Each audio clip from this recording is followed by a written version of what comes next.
show of the group, probably known as an elder, comes up to me and takes 2 scoops from his hand, like 2 handfuls, and then just throws it on me.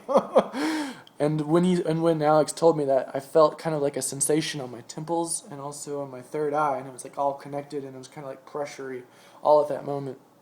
Um, then later, I talked to Alex about it, and he says that yeah, you were initiated. It's a fairy initiation, and then we start talking about this being sits by us. I don't know if anyone's wait. I didn't see him, but he was sitting by me, um, and, and Alex told me to put my hand out, kind of like that, but with this hand, and just as if I was to shake his hand or just kind of feel the energy to see if it's there, and it was. It was very very energetic, very tingly, very electrical, and uh, Alex starts to tell me, because I guess the fairy person is telling me that. I mean, telling Alex that. Uh, Alex tells me that I was a fairy elder myself, last lifetime, before this lifetime. And I think he also said that this was my first incarnation, or is my first incarnation, and before that I was pretty much in the fairy world since the beginning of time, if that's even possible.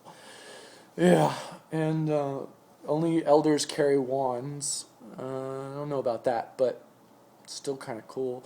And then he said I had a profession, like I was a storyteller, kind of matches with what I do now, but that I would tell stories to the other fairies listening, and they would, and I would talk about the history of fairy kind, how fairies would dance. They'd have places to go because they could multi-dimensionally travel. They could go through portals and different things, or just instantly be somewhere. I don't know how it all works, but uh, they would dance, like waiting for Gaia or Earth to manifest itself through the universe's energy. Like, I don't remember how it was, but I know it's like a lot of heat and fire and extremely hot particles just coming together and molding the earth.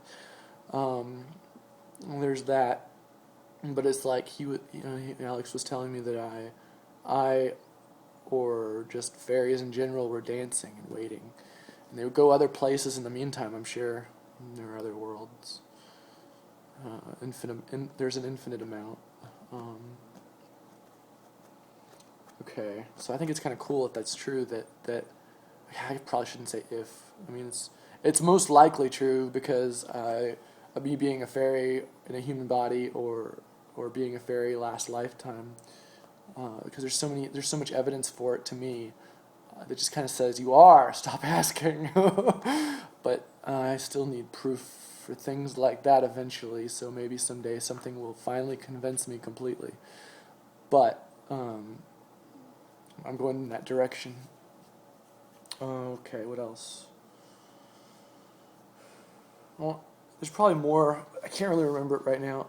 But let's go back to more of the present. It was in 2000. It was in 2012, I think, December 22nd to the next year, sometime in there. Because I met this lady named Lori, who she's an amazing person. She's a great friend. We really only talk on the phone. But when I first met her, she was doing this thing called pranic healing. It's like Reiki, but it's different. And I don't really understand it. I haven't really looked it up, but I guess because it doesn't interest me as much. But I support what she does, and it's great to want to help people, even if it seems unbelievable. You just need to open your mind more, and you'll see that things are a lot more possible than they seem to be from just someone glancing. And so I met her at this place called Unity. It's a different kind of church. I think it is Christian-based, but it's more like a church I'd want to go to, and I've been several times because of that. Because they're way more open-minded than a lot of religious churches, or just religions in general. Unity, I think, is a religion, but it's different. It's like their main purpose for having the church, that they say this, is like uh, to connect people, to unify people, whether they believe something differently or not. I don't think they say it this way, but it's it's about being equal and knowing you are equal and supporting others in their growth as a spiritual being and a human being and all these different things. But what really amazed me was that Lori uh, understood me more than a lot of people do, especially the first time around, just getting to know me, meeting me for the first time. That's amazing. I remember one really important thing. I won't say too much because I don't want to divulge personal information, but she she she just told me, "You are an amazing person, Rick. You are an amazing being, and I am honored to be in your presence." I don't think anyone's ever said that to me, and if they have, well, I don't remember because it's been a long time. But see, I don't usually get compliments like that. I mean, heck, do you get compliments like that? If you do, please realize you are being honored at that moment, and that someone is either seeing you for who you are, or seeing you for what you almost are, seeing almost what you are. There we go. So getting very close to understanding you. So she was getting really close to understanding me. I don't know if she completely understands me. Maybe she does. She claims that she unconditionally loves me. Think about that. How often is it that you can say someone unconditionally loves you? Of course, I think that's going to change in a while, so I don't know. That might happen pretty soon. I'm already kind of seeing it. People are smiling more, and not just with their mouths, but with their whole being. Like it looks like, I think I said this before. I'm not sure. It looks like someone, when you look at them, they're climbing out of their hells, or they're moving away from their hells that they have placed for themselves, their personal hells, like depression and drama and things like that, and then stepping back, turning around, and seeing that hell that they were in was nothing more than a heaven in disguise. It's like a transformation takes place with how they perceive. It's not really, the hell really isn't even there. Probably not even the heaven as far as perceiving it. It's a perception anyway. Everything outside of you, it's been considered an illusion by some religions. But that's probably not even true. Like, I mean, yeah, it's an illusion, but at the same time, it isn't. I mean, yeah, everything changes, and in that sense, everything is an illusion because nothing is ever the exact same every second, Like your skin, like I said, is constantly changing. Everything's growing in different ways, and how do you think you age? I mean, your food, your drink, it nourishes you, but it also replaces cells in your body, and then those cells that you don't need anymore get discarded either through the wind or blowing off the flakes you don't even notice that are coming off your skin, microscopic or sometimes big, noticeable.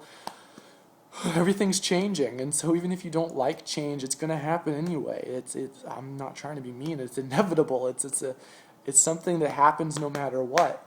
If you can understand it, even nothing probably changes. Like, if you ever listen to the Beatles, they say things like, "Nothing is real," from Strawberry Fields. They may be saying that everything that is real is not really real, but it could also mean the actual concept of nothing. If you could think of it as nothing, as an empty vacuum of space, just as kind of a concept to help you, then it would be like saying that nothing itself is real, not nothing, okay. So what I got from that is like nothing is real. It means like, what does it mean? It means that, I don't know. Everything and nothing is real. And if you want to go even deeper, what do you think is the middle of that? If everything has a polar opposite, at least in the third dimension, from what we perceive right now, I guess. What would be the center of those polar opposites, nothing and everything. I would say void. And I don't know if I've said this either. I hope I'm saying new stuff. I'm trying to keep it new, keep it new and interesting. But